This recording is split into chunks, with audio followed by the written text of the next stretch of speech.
A few weeks after that dust-up at the OK Corral, I was still after Johnny Ringo. I had tracked him and the cowboys to their hideout at a sawmill, and they were loaded for bear.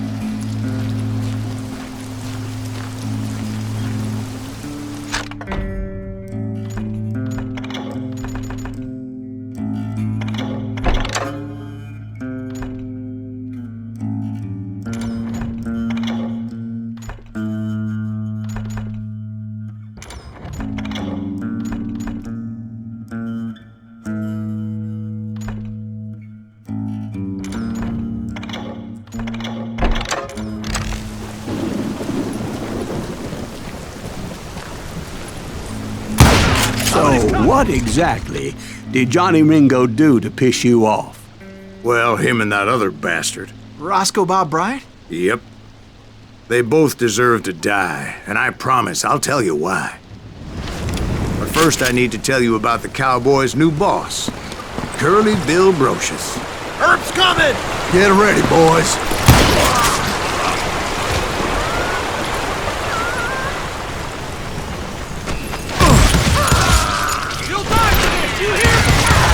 Curly Bill took charge of the Cowboys upon the old man's demise. And after that gunfight at the OK Corral, the Clantons wanted revenge.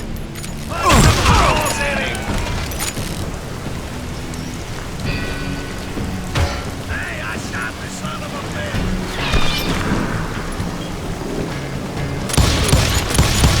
Send him to hell!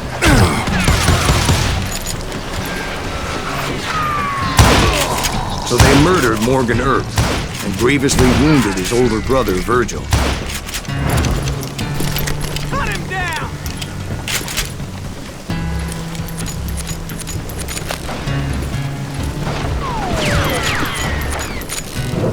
That ain't Earp, is it? Wyatt and Doc went on what became known as the Vendetta Ride, hunting those outlaws down. So when I showed up, that's who they thought I was. Die!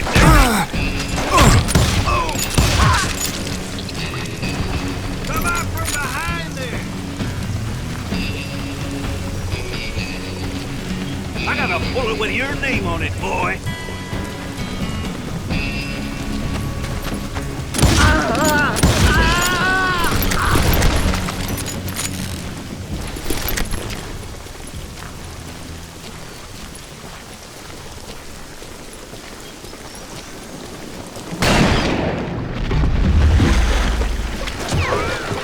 There were killers around every corner, all wearing red bandanas. That's how the Cowboys identified each other, and I was beginning to wish I had one myself. Had enough?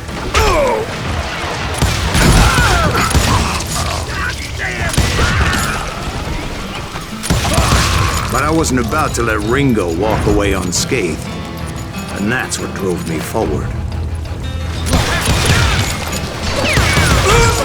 They say that Ringo was infernally fast. I hardly saw anyone faster, boy. Certainly not Wyatt Earp. That man was all hat and no cap.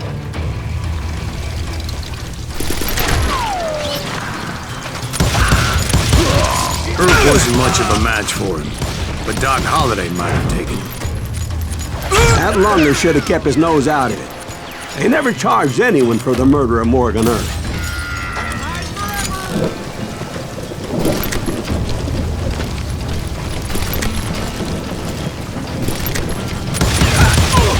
But everybody knew that Curly shot him in the back. That was common knowledge. Yeah, maybe so. But Ringo had nothing to do with it. He was just being loyal to a friend. Is that what you call it? Being loyal?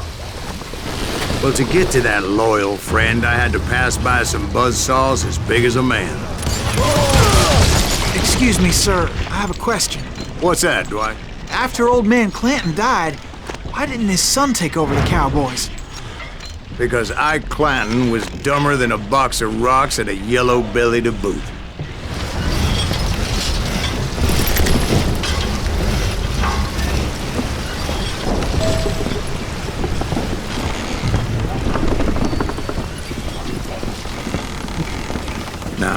Where was I? Taking down the entire cowboy gang single-handed. Indeed I was, Jack.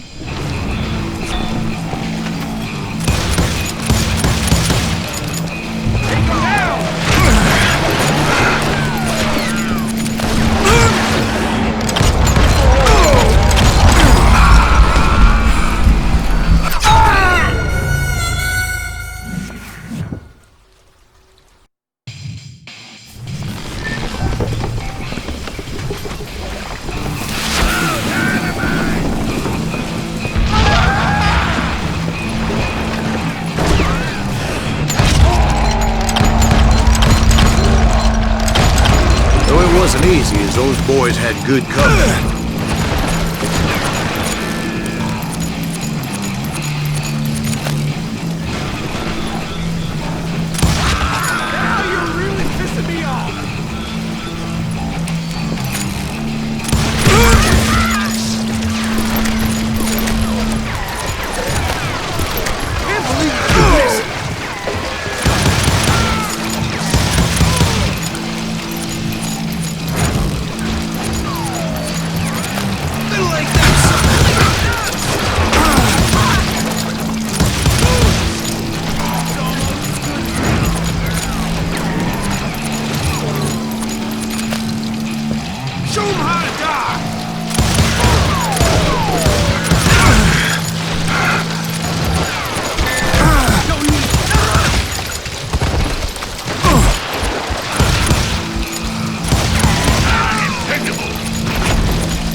Everywhere, piles of lumber, and God knows what else for people to hide behind. That really was one hell of a sawmill. Quite an impressive operation.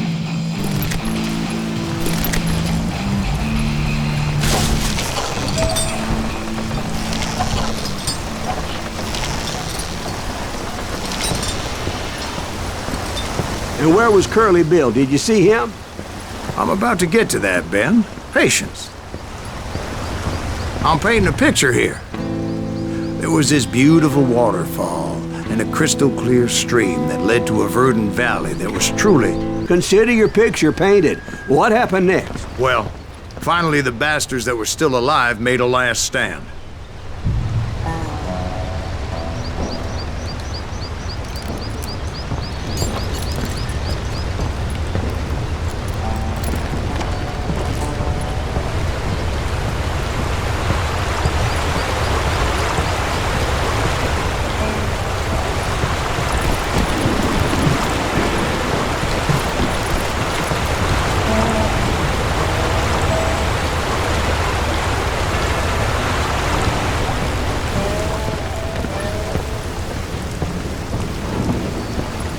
Curly Bill, Johnny Ringo, and his compadres took off into the lumber yard, and I followed after.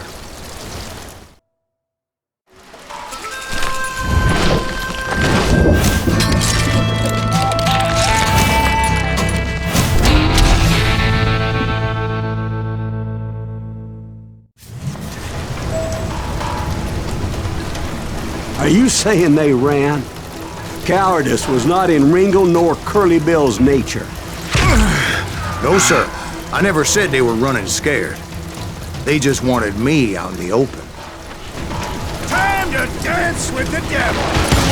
Quieter! Quieter! You got some bitch Earp send you to kill me?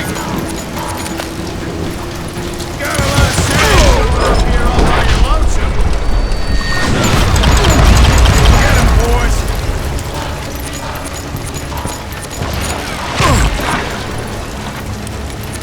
Let's see what you got!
Lucius gave me no choice but to take his life. But Ringo was nowhere to be found. I knew you didn't kill Ringo, because he was found dead in a different location altogether. To this day, his killer is still unknown. Indeed. Took me a few months before I finally tracked his ass to West Turkey Creek Canyon.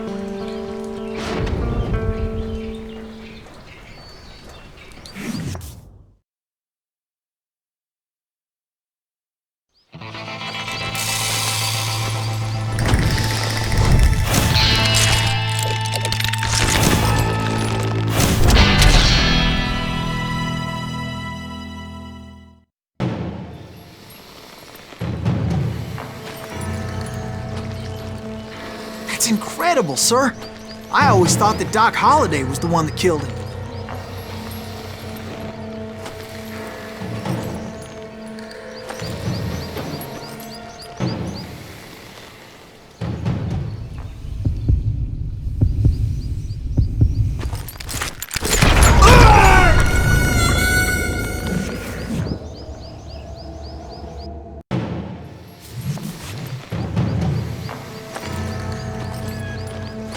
That's incredible, sir.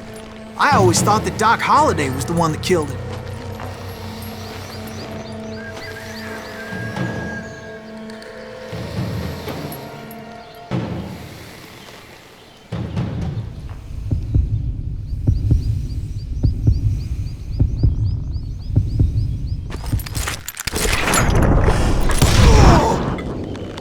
Sorry I had to ruin the legend for you, boy.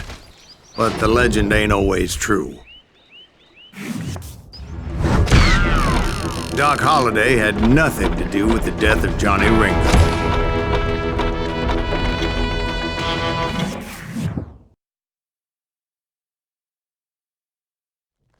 I was paid a healthy bounty for Ringo and Curly Bill, and realized there was real money to be made.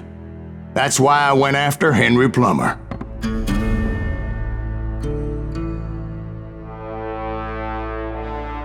Wasn't he the sheriff who augmented his income by shaking down miners and robbing gold shipments? That's the one. Oh, yeah, I remember him. He ran that gang of thieving outlaws called the Innocents. So it's true that you went toe-to-toe with him? Indeed I did, son. Indeed I did.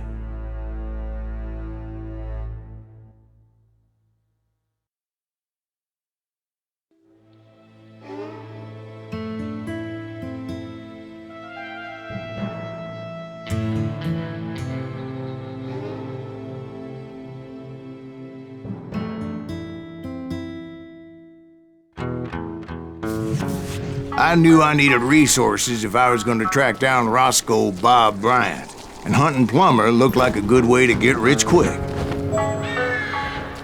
As the local vigilantes exposed him as the leader of the bandits, and put a generous price on his head.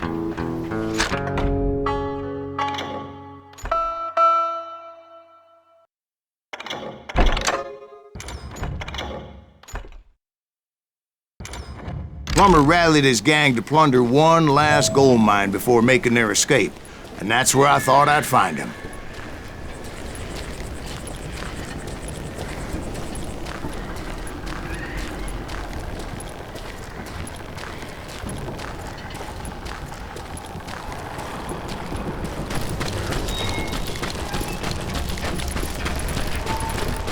It makes me nervous standing so close to all these goddamn barrels of gunpowder. Why would you be nervous? No one has the cojones to come after us. As long as you don't light up a cigar, we're fine. Besides, George is up there on the rocks with that rifle of his. Nothing gets past him. My late father pointed out to me more than once. God made men, and Samuel Colt made them equal.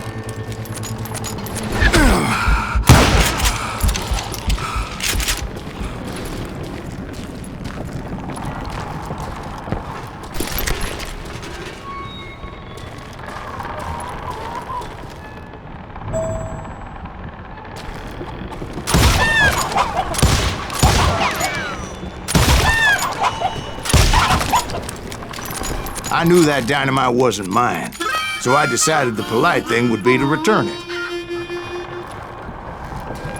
It was the biggest gold rush since Sutter's Mill in '48. Unfortunately, prospectors weren't the only ones drawn to those riches.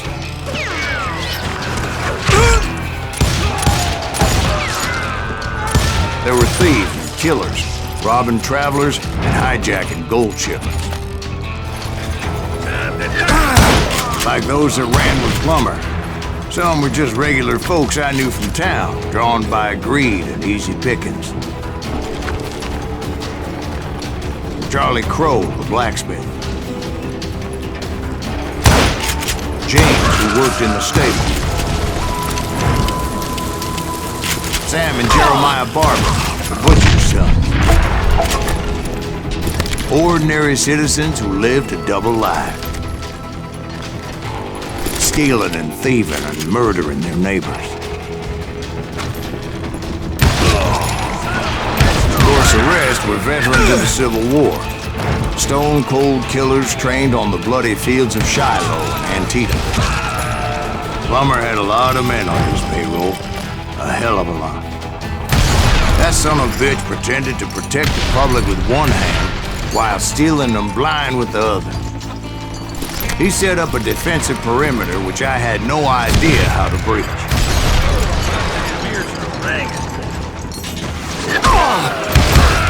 Dangerous, desperate individuals.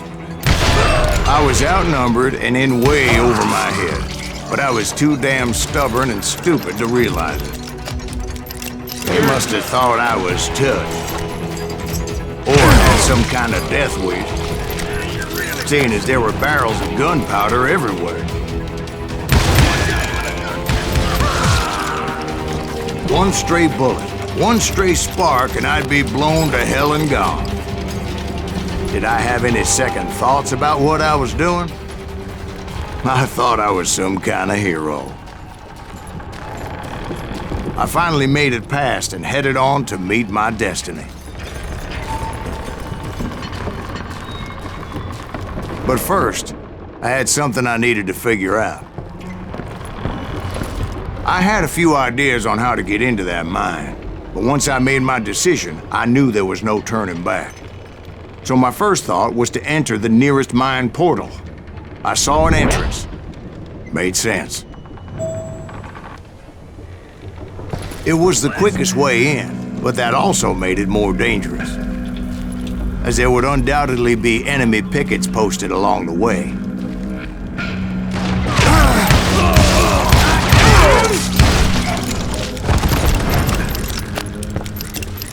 Time to die! Had enough? Putting you down!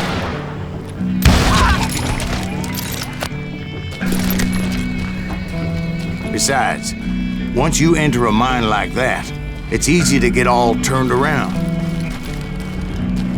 And that confusing maze of corridors wouldn't even be the worst of it.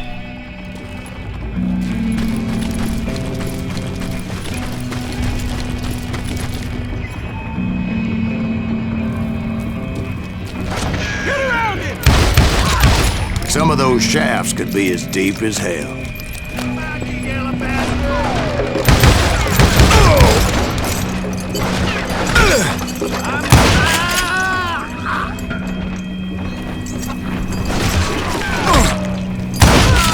A single stumble or misstep can easily end in a deadly plunge to oblivion.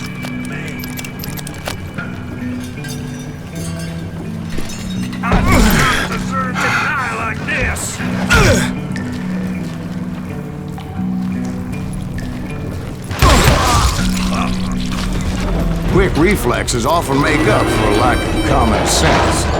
Luckily, I was never one to be easily bushwhacked.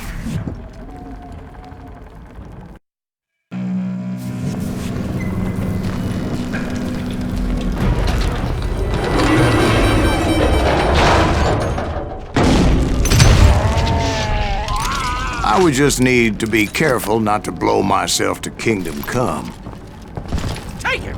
With all that gunpowder and dynamite everywhere, a body has to know what he's shooting at.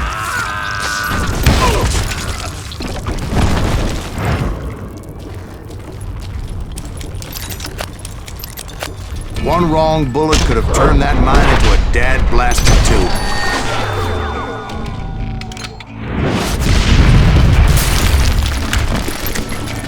I freely admit that my plan of attack was not just moronic, but clearly insane.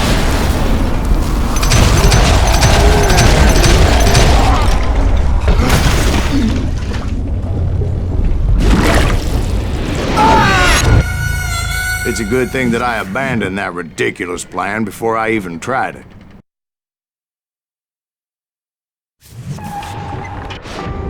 Instead, I spotted a ladder, a way into the mine from the opposite side.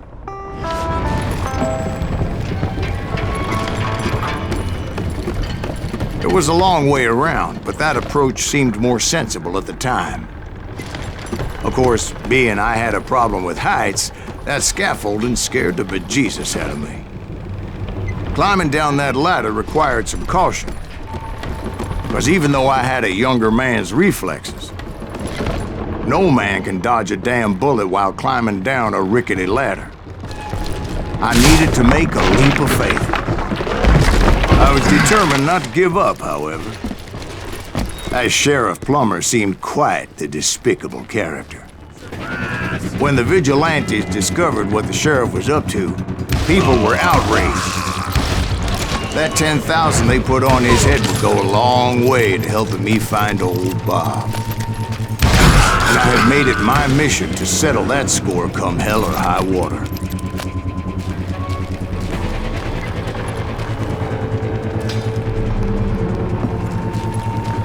But first, I would have to make a choice. Take the elevator or climb the ladder.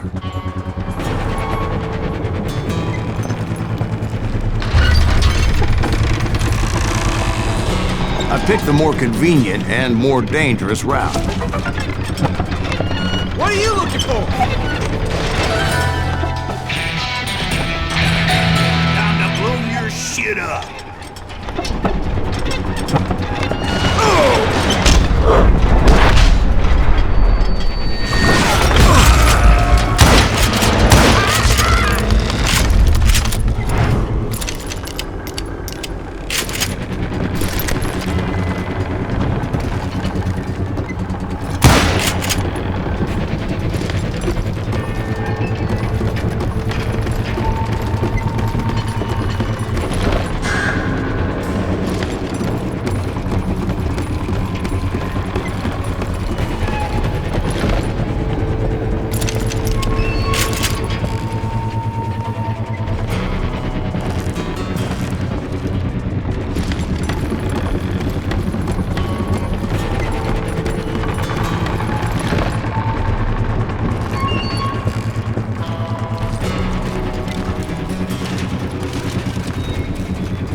Plummer was a mad dog killer.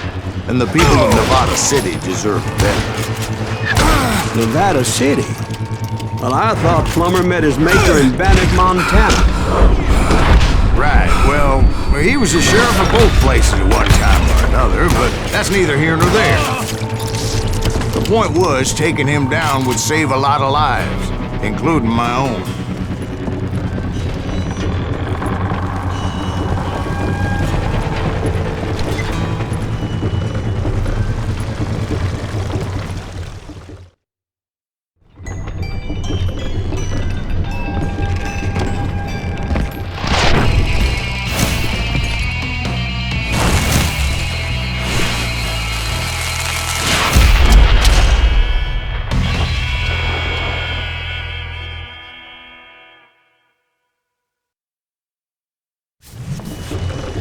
They're gonna bury you in a million pieces! This day is just getting worse and worse for you, ain't it? Henry Plummer was clearly unhinged, and I could see right away that this was gonna take some doing.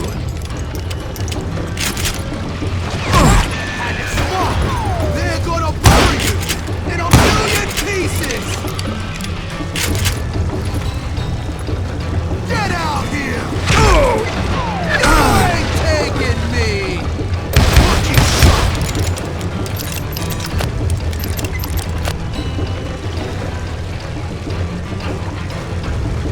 No blood money for you! Look out here! Come on, boys! Take this cocksucker out!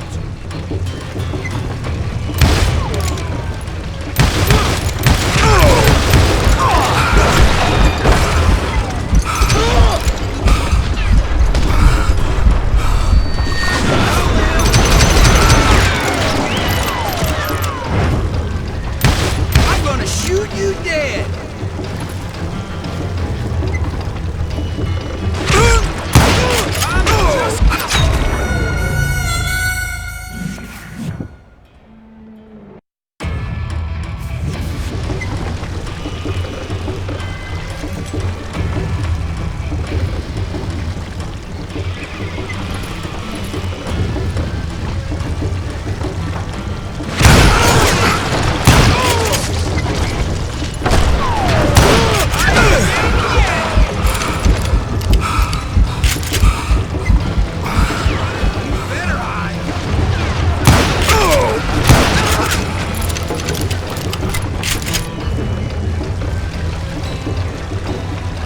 Gonna pull you into next week, boy! You can shoot, but can you aim?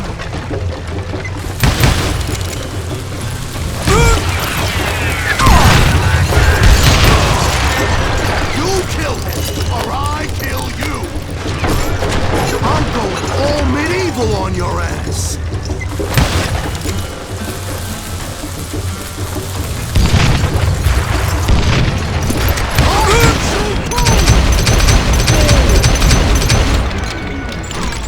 This is gonna hurt!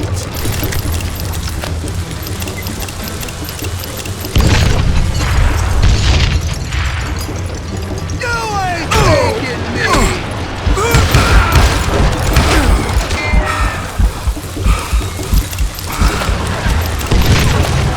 All blood money for you today! They're gonna bury you in a million pieces! You can't beat the innocent! They're gonna bury you in a million pieces!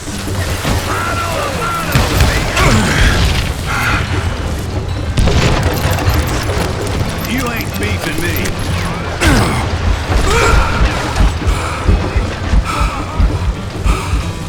Oh, guess you've had enough! He's killed a lot of good men! Bastard! I can shoot too! How do you like that?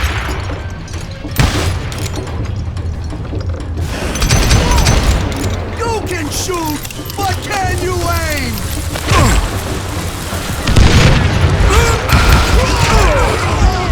So that's how Henry Plummer died. Him and his crew were worth their weight in gold. And now, I was officially a bounty hunter.